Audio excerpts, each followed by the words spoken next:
avez déposé votre dossier. On pensait que c'est recevable.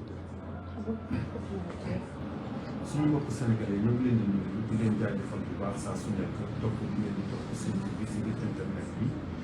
tey si guddi gi ñu dellu si bureau maître tey si guddi gi ñu dellu si bureau maître Ciré Clédor Ly war a sax ak moom waxtaan si mbirum Ousmane Sonko ma nekk fi ak sa benn conseil ngoone bu 100 minutes maître Ciré Clédor nuyu nañ la ñu bàyyi la nga nuyoo ak sénégalais yi lan moo waral guddi gi nga jàkkaarloo ñaari organe de presse yi Sen TV.info ak 100minutes.com. maa ngi nuyu tous les auditeurs ñu nekk ci réew mi ak ñi nga xam ne nekk bitim réew di leen gërëm di leen sant di gërëm tous les sénégalais yëpp fu ñu mënti nekk ndax gis nañu taxawaay bi ñu taxaw ak cofeel bi ñu am ci président Ousmane Sonko. ak yéene bi ñu am pour que mu jël réew mi ak confiance bi ñu am ne que bu jëlee réew mi dina ko doxal ci programme bi nga xam ne moo tax nit ñi gëm ko nit ñi topp léegi nag dafa am question yoo xam ne dafa bari woon ñu koy posé te laaj na ñu leeral ko benn yoon àddina yëpp xam question yooyu lan mooy ay tonton maanaam sénégalais yi dañoo ragal nekk dossier Ousmane Sonko dafa am lu ci manqué kon war nañu wax dossier bi nga xam ne que dañ koy yóbbu conseil constitutionnel lan moo war a nekk ci biir muy benn ñaareel bi it li ñu yar ragal ne que dafa manqué mooy li nga xam ne que dafa jóg ci administration bi maanaam direction générale des élections bi nga xam ne que dafa bañoon joxe ay fiches de parrainage ak la caisse de dépôt et de consignation bi nga xam ne daa jël chèque bi ñuy joxe pour caution bi ba pare bañ a joxe kayit bi nga xam ne que moom mooy wane ne que jot na ko donc question yooyu xëy na moom moo tax sénégalais yi xaw a am tiitaange ci par rapport ak dossier bi ma yëgle ne que dossier bi mot na sëkk li nga xam ne moom la yoon tëral lépp motal nañ ko léegi nag li ci des moom moo di que ñi nga xam ne que ñoom ñoo war a génne dogal bi ñëpp di xaar ndax dinañ ko génne wala duñ ko génne kooku yàlla rek a xam benn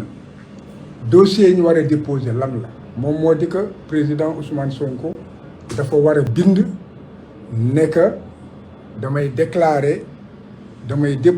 dossier déclaration de candidature bind na ko signé na ko jébbal nañ ko conseil constitutionnel kon kooku mënul am laam-laame ñaareel bi ñu nekk bu fekkee ne que dafay déclarer ne que day nekk candidature day nekk candidat signé na kayitu déclaration candidature bi daf ko war a àndale juróom-ñeent kayit yoo xam ne bu fekkee ne que mot na bu boobaa la ñuy saytu kayit yi pour xam ndax kayit yi na ko yoon bëggee mel na noonu walla melul noonu léegi ci biir loolu mu am kayitu parrainage yi benn bi moom moo di war na joxe certificat de nationalité lii wane que ne moom sénégalais la et que maanaam seddoowul Sénégal ak beneen réew kayit boobu déposé nañ ko ñaareel bi moom moo di photocopie légalisée carte d'identité bu CEDEAO kayit boobu it man en tant que mandataire ak représentant moo di man la def man doon ndawam fa mu war a teew ma teewal ko fañ ko war a waxal ma waxal ko la mu war a def ma defal ko kon loolu defal naa ko déposé naa ko ñetteel bi moom moo di kayitu juddu boo xam ne que ba mu ko jotee weesuwul juróom benn weer kayit boobu it déposé na ko ensuite kayit boo xam ne que ñi nga xam ne que ñoom ñoo ko yëkkati pour def ko électeur pour def ko candidat mu di union des forces patriotiques dégg nga ak le crédit maanaam ak le front national ñetti parti yooyu ñoom ñoo ko ngemb ñooñu attestation bi jox nañ ma ko te attestation boobu déposé naa que ñoom ñoo ko ngemb comme candidat kayit bi ci toppaat moom moo di kayitu parrainage kayitu parrainage boobu motal nañ ko parce que fukki député ak ñett la ñu wax fukki député ak ñett yi dégg nga kayit boobu it déposé nañ ko mu ngi fii ma yor photocopie bi bu loolu weesoo ñu ne dafa war a déclarer ne que amul beneen réew moo xam ne que moom séddoo na ko ak Sénégal et que Sénégal mooy léppam fii la juddoo fii la nekk Sénégalais la fas yéene servir dégg nga et que séddoowu ko benn réew këyit boobu it Ousmane Sonko bind na ko signé na ko déposé naa ko léegi këyit boo xam ne que bu ci topp moom moo di que maanaam buur topp ko benn koppar 15 Mali buur topp ko muy nan la tuddati attestation fiscale quitus fiscal kooku nguuru Sénégal ci boppam ñoo ko jox kayit buy wane que ne topp ñu ko koppar bu gën a néew 15 yolelu leen déposé na ko léegi bu loolu weesoo mu des kayit boo xam ne day wane que ne déposé na 30 millions caisse de dépôt et de consignation moom mooy coffre-fort buur ci coffre-fortam yi la léegi nag ñu ne kayit boobu dafay ànd ak benn bataaxal boo xam ne que directeur bi day signé ne que koppar yooyu jot nañ ko déposé nañu 30 millions mu ngi nii xool leen ko 30 millions yi ñu ngi ko déposé mun ngeen koy yéegal lii damay protéger les données personnelles yi bu ngeen xoolee le 30 novembre la crédit déposé xaalis xobet lañ déposé le même jour ñu joxe chèque boo xam ne le 29 novembre la lañ ko préparé woon chèque boobu le même jour dindi nañ ko ci compte bancaire ba nga xam ne fa la ñu defoon koppar yi mu doon chèque certifié moom moo di koppar yi jébbal nañ ko caisse de dépôt et de consignation ci xam-xamu banque léegi nag boobu ba tey addina bi gis na ne que ñu ngi daw pour que directeur bi jox ñu kayit bi nga xam ne que moom ci boppam da koy dëggal chèque bi nga xam ne moom la ñu jox caisse de dépôt chèque baa ngi nii wane leen ko àddina yëpp gis ko chèque baa ngi nii 30 millions de francs CFA bu ngeen ko xoolee bu ngeen ko jegee da ngeen gis ne chèque certifié la chèque certifié kon ba nga xamee loolu yëpp joxe nañ ko kayit bi nga xam ne que ñoom wane nañ ko ne jot nañu koppar yi bu ñu nii moom moo di nan la tuddati quittance de reçu mu ngi nii lii ñoom ñoo ko signé ba ñu jotee chèque bi pour wane que ne chèque bii nga xam ne que 30 millions yi jébbal nañ ko caisse bi ñoom jot nañ ko ñoom ñoo ñu ko jox gis ngeen caisse de dépôt et de consignation kon boog jot nañ ko kayit bi nga xam ne nag moom dafa war a bind rek ne que waaw ñu ngi dëggal ne que jot nañ ko kayit boobu fu ne defal nañ ko lu mel ni Langabour yi foo jaar ñu ne du foofu fële ngay jaar boo jaaree foofu ñu delluwaat ne du fii kayit yooyu mu ngi nii lañ ñu tere même ñu yegg ci ñi nga xam ne moom moo jël suñu chèque. mooy ban kayit. procès verbal constat la ndax dañuy dem pour mu jox ñu kayit bi mu lànk bi mooy lan moom moo di boo jëlee kopparu nit nga war koo joxaat benn kayit mu ñëw nga tëj say bunt walla bu ñëwee nga ne du fa dugg foog naa ne caay-caay du weesu loolu te loolu foog naa ne réew mi waroon na ko jomb léegi nag kon quittance boobu nga xam ne que jox nañ ñu ko mooy bii ma leen won quittance bii ma leen won léegi quittance bi déposé nañ ko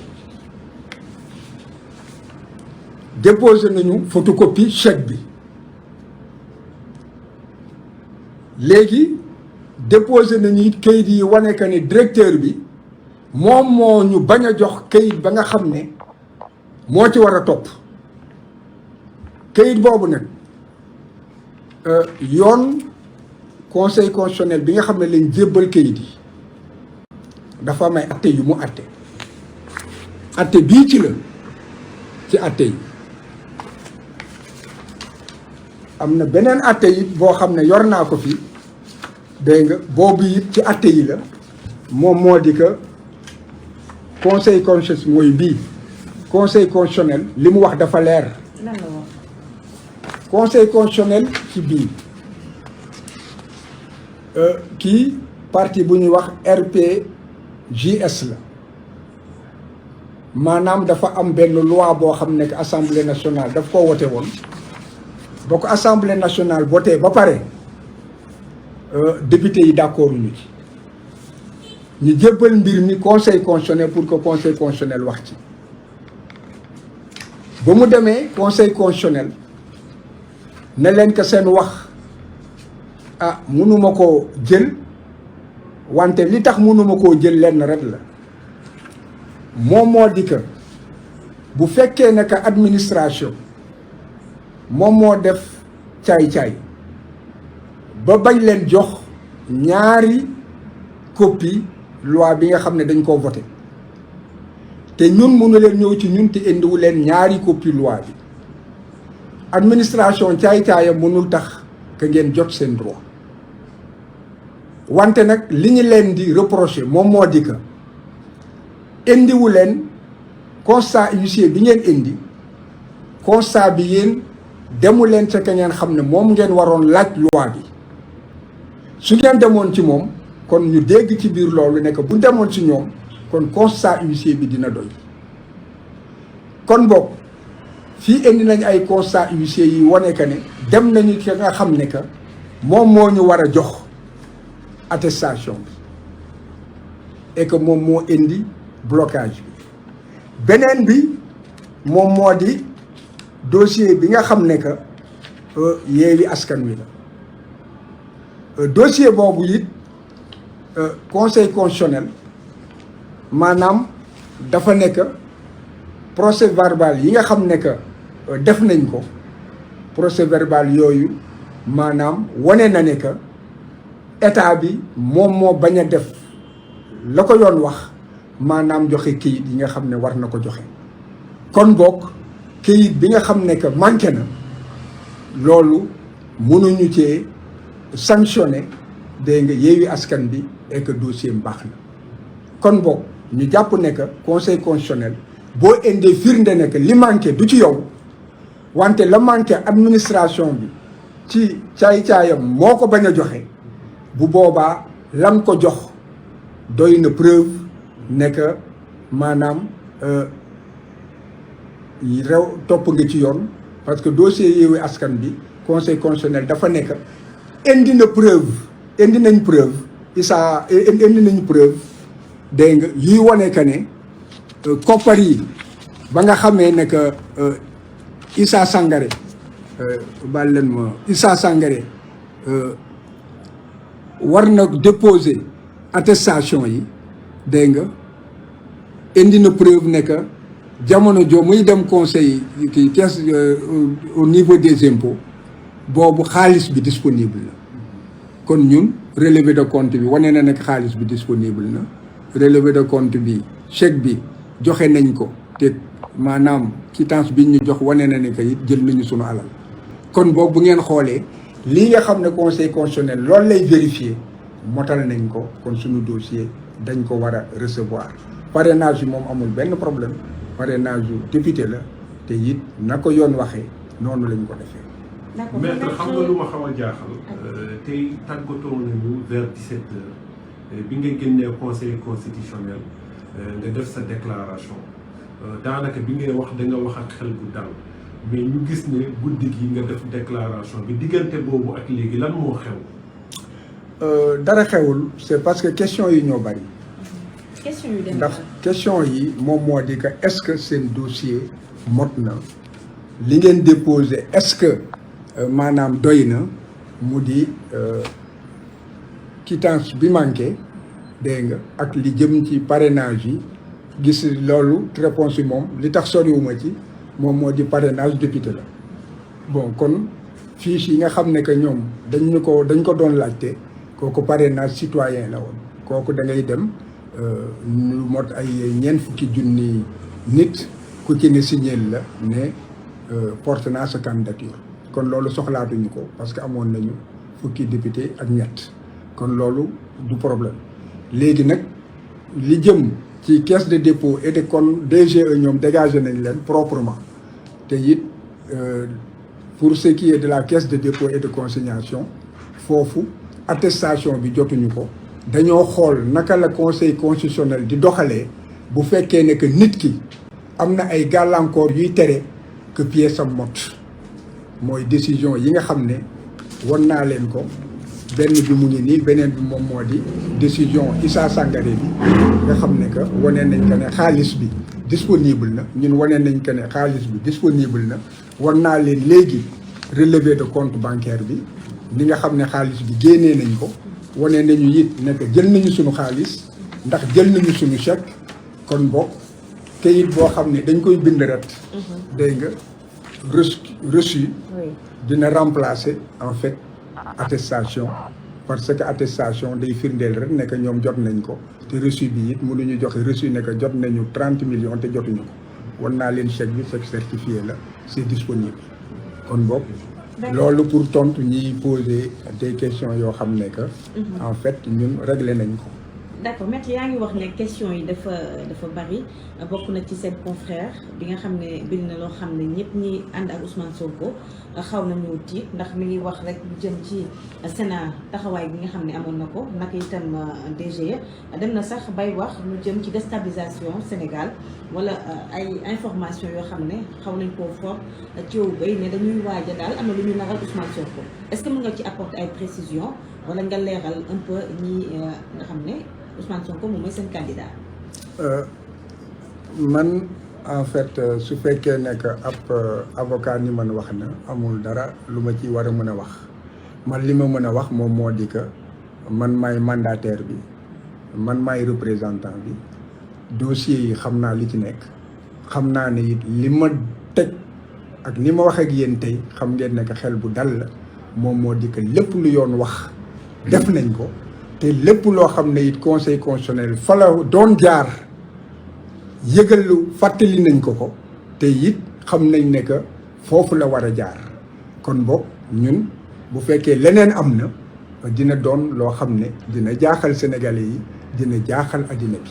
ndax dossier bu complet la te it ñu xam leen moom moo di que dossier bi nga xam ne dañ koo déposé dossier bi dañ koo scellé maanaam dañ koo tëj bañ ko tëjee tamponné naa greffier en chef bi tamponné kayit boobu kenn amul droit tijji ko ba mu yegg ci kanamu commission de parrainage bi bu boobaa su yeggee foofu ñu génnee dossier yi maanaam xool sunu parrainage wante mun nañu vérifier ndax pièces yi mot na nee naa leen pièces yi bon na kon boog suba man njort bi ma am te loolu moo la sama xel jàpp ne mooy am moom moo di que bu ñu ko tijjee suñuy pièce mot na et que dinañu jublu ci vérification parrainage yi 13 députés yi mot nañu lépp loo xam ne wax nañ ne que noonu lañ ko war a bindee bind nañ ko xool nañ ko xoolaat nañ ko saytu nañ ko dégg nga kon boog loolu leer na te it li ñu déposé yëpp dafa àndal ay bataaxal yoo xam ne que président conseil bi la moo ko moom ak membre conseil bi ak nan la tuddati membre commission de parrainage yi ku ci ne jox nañ la àndal nañ la bataaxal boo xam ne day expliquer gàllankoor yi nga xam ne yëpp jot nañ koo am te it yàlla may ñu que ñu mën a motal la nga xam ne que loolu lañ laaj kon boog am nañu yaakaar ne que ëllëg suñu parrainage duñ ci am dara loo xam ne que dinañu ci bett lu dul betteel bu neex. D'accord. Maître, vous êtes le mandataire de la coalition Sonko Président 2024. Tout à l'heure, vous avez sorti un communiqué pour alerter l'opinion nationale et internationale sur tous les actes inimaginables posés par l'État du Sénégal pour entraver le dépôt du dossier de candidature de Ousmane Sonko. En l'occurrence, vous êtes son mandataire. Est-ce que vous pouvez revenir un peu sur ce qui s'est passé? Bon, je pense que ce qui s'est passé, la communauté nationale, comme la communauté internationale, en fait, l'a suivi de très près, jusqu'aux brutalités que j'ai subies, parce que j'accompagnais le mandataire de l'époque, Aïb Dafé, chargé des formalités administratives pour prendre les fiches de parrainage. Bon, n'ayant pas pu obtenir les fiches, donc le candidat, le président Ousmane Sonko s'est rabattu sur le parrainage des députés. Bon, où il ne pouvait y avoir aucune entrave. Donc, vous avez vu que l'État n'a pas respecté la décision de justice rendue par Ziguinchor, alors qu'il avait l'obligation immédiatement de procéder au rétablissement, même s'il y a un recours. C'est ça que dit la loi. Il n'a pas aussi respecté la décision rendue par le tribunal d'instance de Dakar. Toujours, il a attendu ce qui est un peu ridicule. L'ultime limite, la dernière seconde du dernier jour de la dernière heure, bon, pour en fait déposer un recours, pensant qu'avec cela, il peut nuire à Ousmane Sonko. Ce n'est pas comme ça que fonctionne un État de droit ou une démocratie. Il n'appartient pas à l'État ou à l'administration qui est tenu à une obligation de neutralité et de protection, de promotion donc, de la démocratie et des droits civiques, de porter entrave en fait à l'exercice de droits fondamentaux. Bon, donc la Sénat aussi, qui peut faire des injonctions et même se substituer donc à l'administration pour lorsqu'il y a un manquement, la Sénat a eu à demander à la Direction générale des élections de respecter le droit de Ousmane Sonko et de le rétablir. Bon, on a assisté à quoi? Non seulement le service du ministère de l'Intérieur a refusé de s'exécuter, mais encore le président de la République a immédiatement dissous cette formation et a nommé d'autres membres. Ces membres ont été saisis, ont reçu une notification par les avocats d'Ousmane Sonko et aussi elle est informée de la décision du juge. À ce jour, on n'a pas de réaction, alors qu'ils avaient un pouvoir de substitution. Je pense que même l'attestation de la Caisse de dépôt et de consignation, la Sénat, avait le devoir, sans attendre qu'on le lui demande, n'est-ce pas, donc de nous délivrer une attestation qui suppléerait à l'attestation du directeur de la Caisse et de consignation. Mais en tout état de cause, nous avons suppléé à cela en nous fondant sur la jurisprudence du Conseil constitutionnel, qui est que le constat établissant les obstructions de l'administration suffisent pour établir que les manquements ne sont pas imputables donc à l'intéressé et qu'on ne peut pas punir l'intéressé d'une faute qui ne lui incombe pas. Bon, donc nous avons les procédures de constat, nous avons les décisions de justice, nous avons aussi la preuve de ce que vous pouvez bien le voir. Nous avons la preuve de ce que l'argent est disponible jusqu'à aujourd'hui. Ça a été débité donc du compte de 30 millions de francs CFA. Vous avez la preuve de ce que la direction de la Caisse de dépôt et de consignation a reçu un chèque de 30 millions de francs CFA, un chèque certifié, donc de l'argent disponible pour la Caisse de dépôt et de consignation. Et vous avez ici même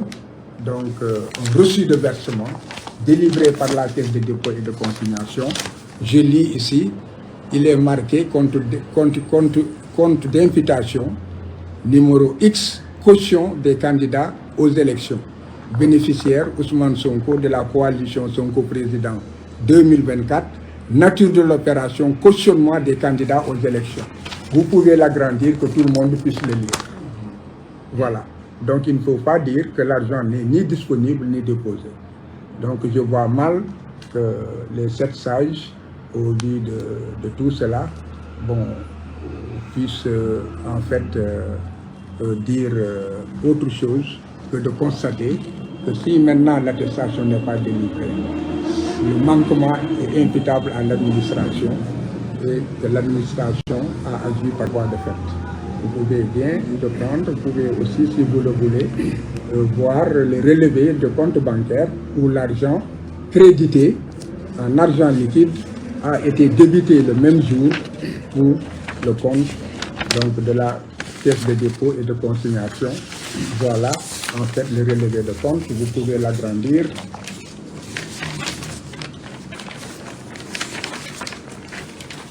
Je garde les données personnelles. Voilà, donc c'est en jaune. C'est en jaune. Voilà. Vous voyez, versement, on peut bien lire en liquide. Ensuite, vous voyez, versement par chèque. Débité du compte le même jour. 30 novembre. Je vous ai montré tout à l'heure le chèque. Bon, donc maintenant, je pense que tout le problème est de savoir si ce pays va s'ancrer dans la démocratie, ou bien si en fait l'affaissement donc, de la démocratie par le fait de l'administration va continuer. D'accord. Il y a des informations qui circulent. L'élimination de Ousmane Sonko est déjà actée par le Conseil constitutionnel. En tant que son mandataire, est-ce que vous pouvez apporter des précisions par rapport à ces informations? Je ne peux pas en fait confirmer une information que je n'ai pas. Moi, je suis convoqué pour demain pour la vérification des listes de parrainage. Donc je pars pour la vérification des listes de parrainage. Donc l'élimination d'Ousmane Sonko, je me demande où est-ce que vous avez pris cette information. Alors que, en fait, l'enveloppe contenant les parrainages est scellée et ne peut être ouverte que devant moi. À partir de ce mois déterminé, on me dira il y a tel ou tel motif et je vous ai lu tout de suite la déclaration, la décision donc, du Conseil, n'est-ce pas, qui liste moom la ñu war a xëy na ñu njëkk ko saytu te